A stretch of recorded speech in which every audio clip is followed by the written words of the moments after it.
কোচবিহারের নির্বাচনী উত্তাপ এখন চরমে, আর সেই উত্তাপকে আরও বাড়িয়ে দিলেন তৃণমূল কংগ্রেসের সর্বভারতীয় সাধারণ সম্পাদক অভিষেক বন্দ্যোপাধ্যায়।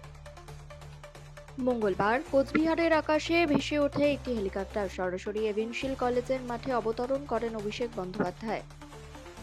তারপরই শুরু হয় এক বিশাল রোড শো। হুড খোলা গাড়িতে চেপে শহরের রাস্তায় এগিয়ে যান তিনি। চারদিক থেকে ভেসে আসে স্লোগান।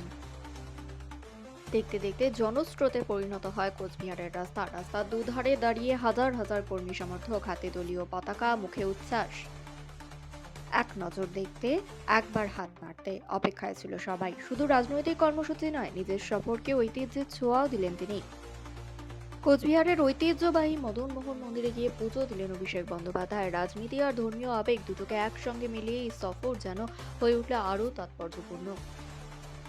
নির্বাচনের আগে শক্তি প্রদর্শন স্পষ্ট বার্তা দিচ্ছে রাজনৈতিক মহলে। কোচবিহারে তৃণমূল কংগ্রেস কতটা সংগঠিত তা যেন চোখে আঙ্গুল দিয়ে দেখিয়ে দিল এই রোড শো। এখন দেখার এই জনসমর্থন ভোট বাক্সে কতটা প্রতিফলিত হয়।